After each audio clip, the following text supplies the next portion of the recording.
soacră, ce a avut? Ei, ce a avut? Un apartament, un logar, bijuterii. Stai mă gândesc și vă arăt. Ei bine, vreau să știi de ce cauză a murit. Ei, de ce cauză? A coborât în pești pe cartofi și s-a picat pe scări. Și voi ce ați făcut? Pasai cu costițe.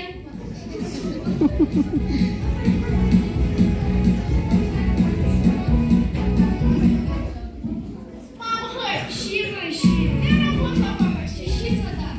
Un cățăr. Ce ai făcut cu el? M-am pus la breu. Băi, dar prost, mă, când ies nici de frătisă atât de drăgurcă. Bine, mama, așa-ți fac toată viitoare. Ioana, hai cu coană. Cu pălăria. Ce-i cu coană? S-a spart farfuria? La proastă mai ești, Ioana.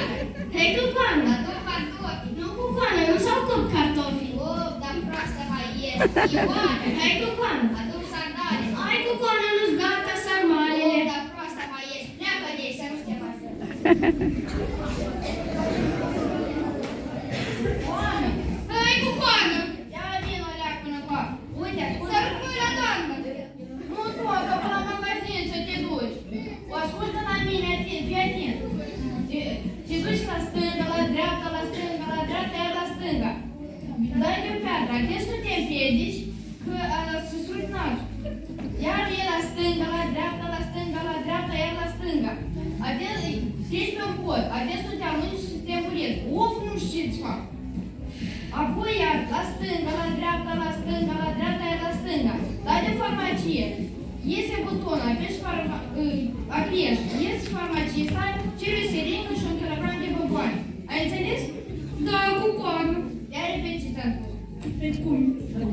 Pui la stânga, la dreapta, la dreapta, la stânga. Dau de o piatră, ai grijă să mă împiedic și să cad, să rupi nasul. Că dacă nu, mă rupe cu coana. Și apoi iară eu la stânga, la dreapta, la dreapta, la stânga. Dau de un pod, am grijă să cad, să mă muriez, să rupi nasul. Că dacă nu, mă murează cu coana. Și apoi iară eu la stânga, la dreapta, la dreapta, la stânga. Ajung la o farmacie. Apăs pe buton, iese farmacista. Cer un kilogram de serin și o bombonică. Am zis bine cu coană. Of, lasă-mă în pace și du-te unde a dus motorata și surdul iapa.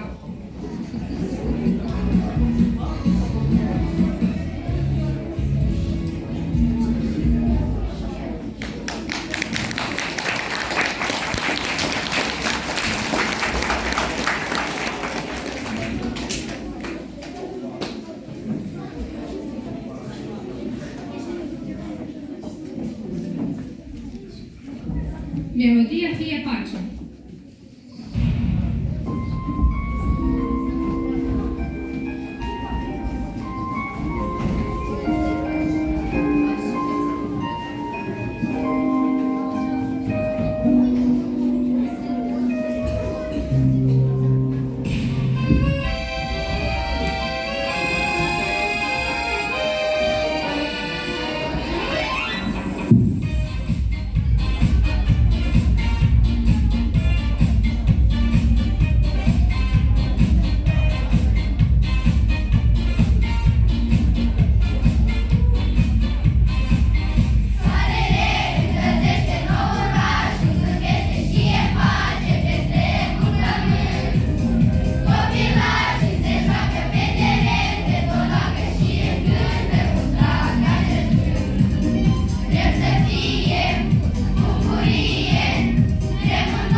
Sceneta, o lecție în clasele primare.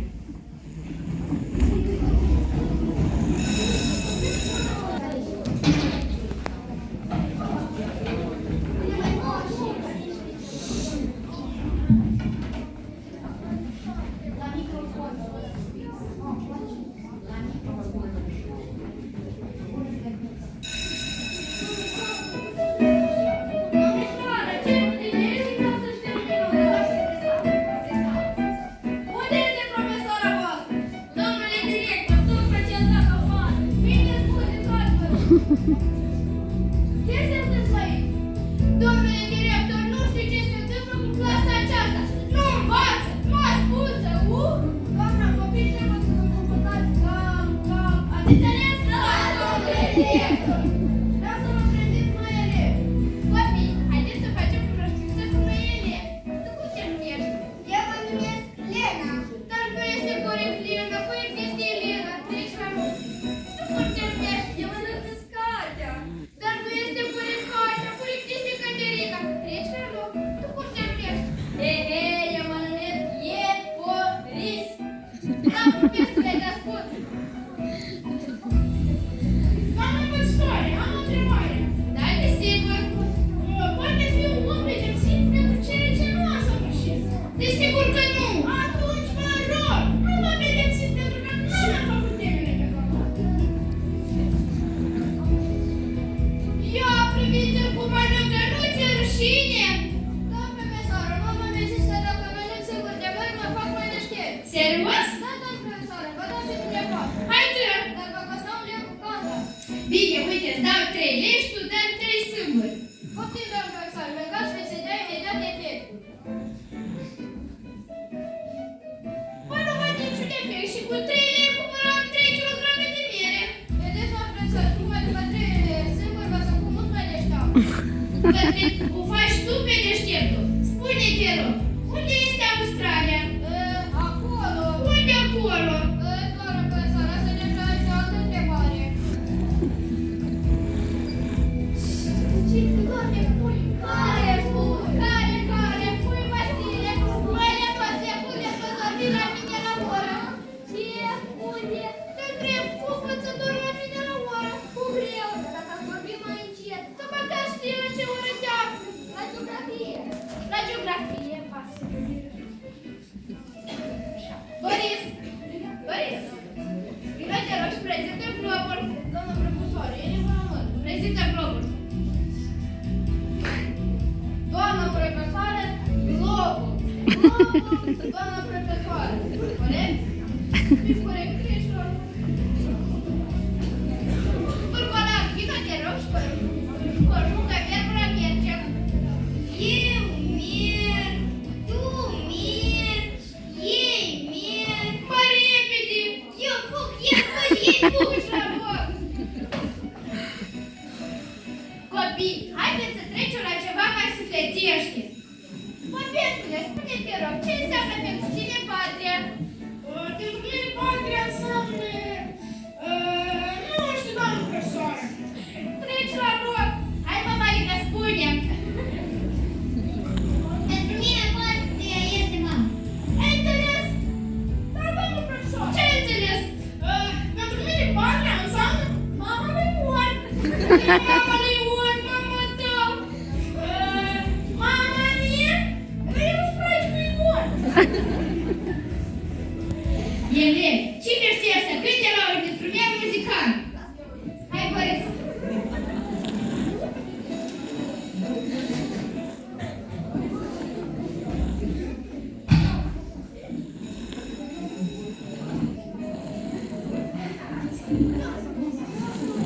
Băi, vede-mă căta.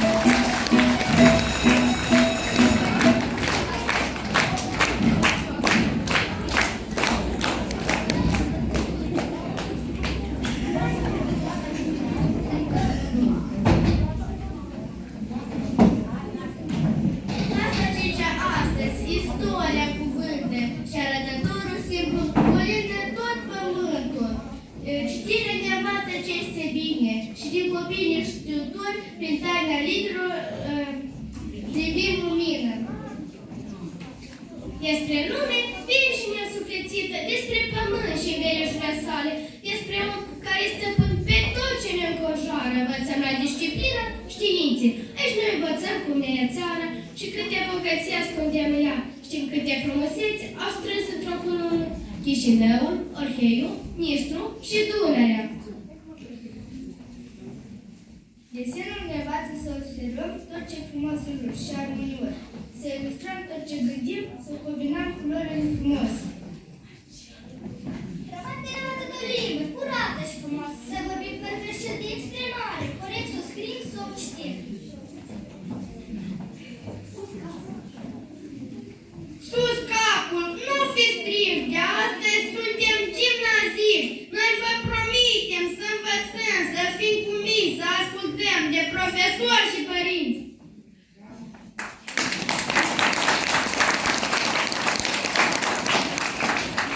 Tot ce ne priviți de creșteți, ne învățați să fiți binecuvântați, cu ani bogați și plini de pace, frumoși ca grâul când se coace.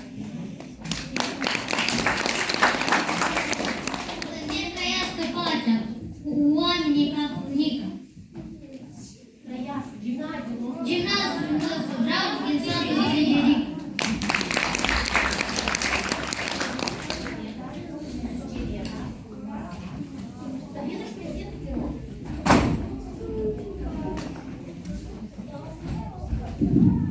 Pe drumul cunoașterii, prin figuri geometrice și părți de vorbire, novele, note muzicale și opere literare.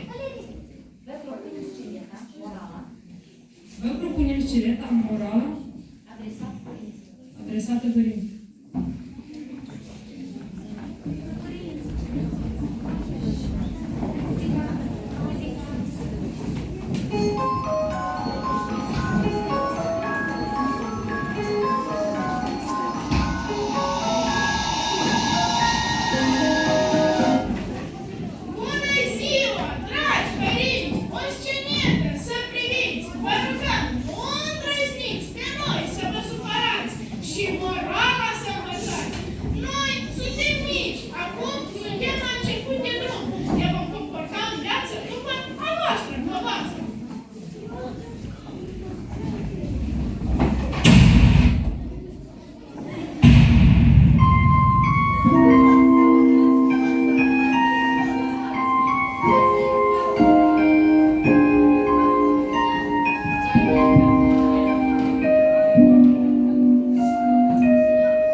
Ce spui? Ți-ai cumpărat rochițe cu dantele și fustițe și culoare în bogă? N-am cuvinte, ești la modă.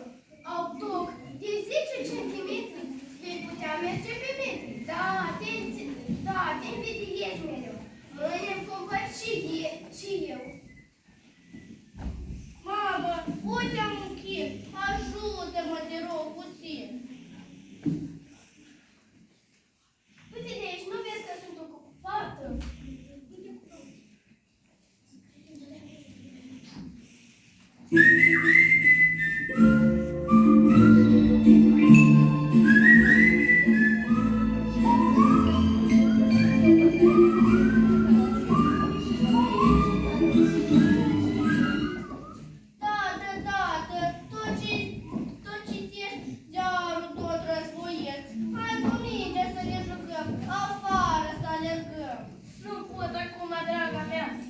știu dacă ceva.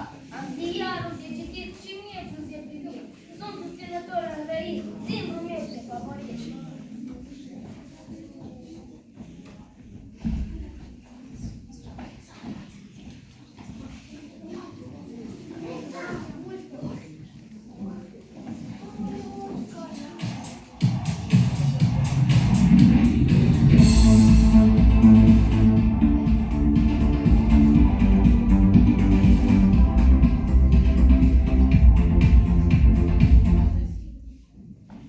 Surioară, surioară, hai te rog să desenăm, să modelăm. Să desenez cu tine nu am timp nici pentru mine. Am de seară o serbare la plafor în programare. Un băiat frumos mă place, vreau să fiu la 4 ace. Am o familie frumoasă, dar de mine nu le pasă.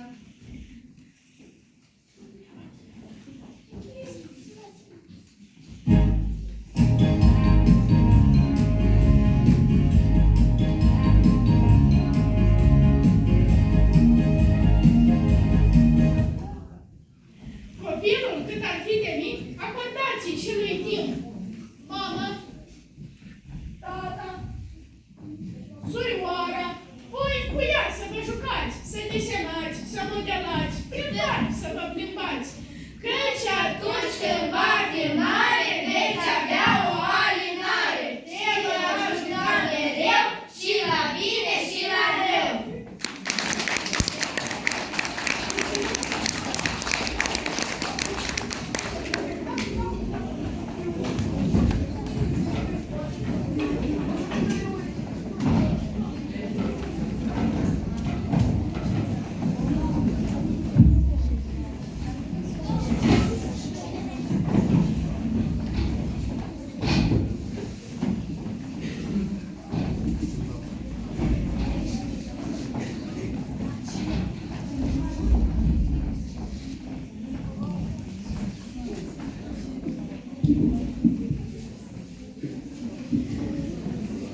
Pe drumul cunoașterii prin figuri geometrice și părți de vorbire, novele, note muzicale și opere literare, Bobuci a obținut frumoase rezultate la învățătură, împreună cu dascălii care i-au luminat cu dăruire și răbdare zi de zi în lumea cărții. Dragii noștri boboci, au venit în vizită la noi 4 zâne. Doriți să le cunoașteți cine sunt? Ele sunt 4 ursitoare ce au venit să vă aducă o binecuvântare, dar și prima evaluare.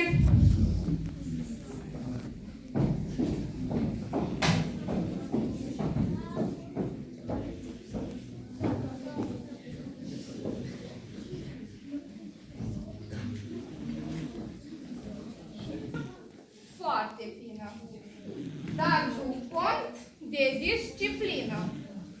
Îi știu pe mulți bobocei, când erau mai cuminței, mai de mult, mai mititei. Ei, dar dacă au crescut, îngânsaci s-au prefăcut. Și așa au și rămas, colichin și mult necaz. Zilnic vă văd drumurile cu luneta, pe unde mergeți cu bicicleta. Îngrijorată-s foarte și îi urmăresc mereu pe cei care se adorm de crabă în beceu. Eu nu înțeleg nici de cum e sauna acum. Iese pe fereastră atâția nori de fum. Pentru fuga de la lecții am așa niște injecții. Pot să vă vaccinez pe toți și scăpăm acum de stres. Și vorbitul neîntrebat nu e un lucru salutat. Ei, dar pentru atâta vorbă de la lecții, de unde atâtea injecții? Și alergat-o pe coridoare nu vă face cinste mare. Doi băieți frumoși se penesc ca doi cucoși. Of, tu zână disciplină, ai vreo oră de odihnă. Nu te plânge, zână, zău, că la mine mine și mai rău. Notele aici le pun, că sunt sâna catalog și sunt serioasă foc. Purtarea și sârguința e scrisă cu penița și nu se taie cu bărbița. Dar o spun chiar cu mândrie, că nu mai sunt pe hârtie. M-am modernizat un pic și vă spun acum laconic, mi-i formatul electronic. Tu la orice oră știi, ai necaz ori bucurii, să deschidem catalogul. Bravo, note mărișoare, dar așa cam rărișoare, ca un rege sau notele de 10. Bravo vouă pentru notele de 9, vii ca florile cu rouă, ca grâul cel pop stau notele de 8, iar cele de 7 sunt înșirate, dar așa cam rușinate. Notele 6 de păr sunt trase, sper mai jos să nu le las, iar cele de 5, încălțate cu opinci, cam multe sunt aici. Nota 5, să știți voi bine, pentru toți e oricine. Dar și 4, dar și 3, îs așa de măruței. Nu-i vreau aici pe ei. Ia rușine, ia nevoi, am aici chiar note de 2. Vă aștept în fuga mare, veniți la recuperare. Bravo.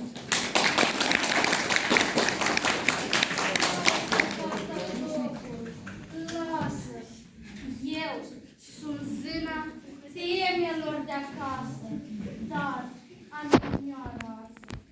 Cine a văzut, cine a cunoscut agendele ascunse, cu paginile smulse, necompletate și ferfenițate, împodobite și semnate de voi singuri, cu notele mari visate și cu anunțuri pentru părinți nedeclarate și cu note mutilate. Dar bietele caiete cu paginile unse, unde sunt ascunse? Să mă uit la bun școlar, văd și note mari, cum petrec cu lăutar, dar cele mici la gură cu lipici. Știu eu bine că la voi nu o să fie așa nevoi. I-am mai lăsat pe de ori în pace. Nu mi-ai speriat pe robocei. Ei sunt încă mititei. Eu sunt zâna manierelor frumoase și sunt foarte politicoase. Știu cuvinte fermiecate și deschid uși ferecate. Mulțumesc, te rog frumos, să știți că sunt de mare folos. Dimineața în gura mare, când sunt gata de plecare, sărut mâna, spun cu drag, mai și ce stă în frac. Și la școală când sosesc, bună ziua eu rostesc. Dar bobocei să știți că doar cine e manierat este respectat în sat. De copii și de părinți, profesori și diriginți. Și pe felul vostru de a fi, tuturor le-ați mulțumit. Căci bunele maniere se învață doar cu plăcere, și acasă, și la școală, fără să dați socoteală. Fiți și voi manierați, bucuroși să fiți în sat.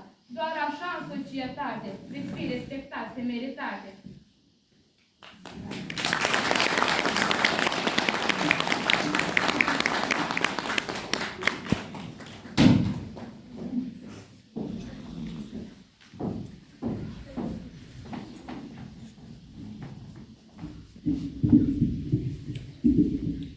Acum vă propunem să ascultați meniul nostru, vostru pentru toți cei 5 ani de gimnaziu.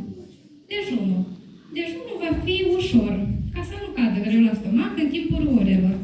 El va fi din ceai de educație fizică, îndulcit cu o gimnastică de dezvoltare personală și o tartină dulce de limbă română.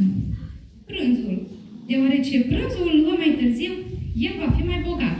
Mai întâi se va lua o gustare din salata de istoria românilor și universală, dreasă cu ulei de biologie și un pic de sare de chimie. La felul întâi, un borș acru cu toate limbile moderne, cu verdețuri de educație ecologică și pâine albă de literatură. La felul 2, un terț de geografie, cu sos de matematică, iar la desert un chec de informatică, coaptă cu suc de științe, ornată cu cremă de educație pentru societate. Cina. La cine serviți numai decât un pahar de literatură artistică și o tartină de nani-nani. Toamna e duminica sufletelor. Tot ce e în jur e emoție. O frunză căzută, o nuntă, un dor, o capodoperă a culorilor. Toamna este anotimpul roadelor, belșugului și a talentelor. Să-i admirăm în ritm de dans pe bravii bobocei nou-născuți. Să-i întâlnim cu aplauze pe boboci.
Dar pentru a fi un elev bun, nu este de ajuns numai să cânți, să dansezi și să te joci în baldă. Elevii au obligațiunea de a respecta și niște obligațiuni. Sunteți gata pentru a rosti jurământul? Jur să execut ordinele și hotărârile administrației gimnaziului ce țin de regulamentul intern. Jur să nu întârzi și să nu lipsesc nemotivat de la ore. Jur să demonstrez respect față de profesori, părinți, personal tehnic și colegi. Jur să mă pregătesc sistematic de ore și să dovedesc cunoștințe tainice.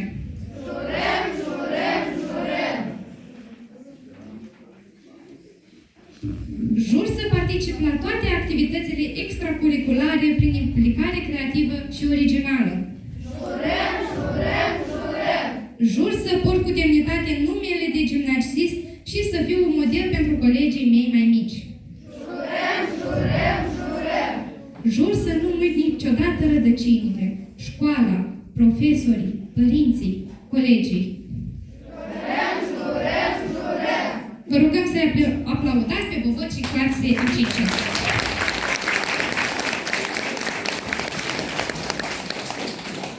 Vă aducem cele mai calde și sincere felicitări cu ocazia înscrierii în treapta gimnazială. Să creșteți copii sănătoși, deștepți, frumoși, energici și veseli. Peste tot să vă însoțească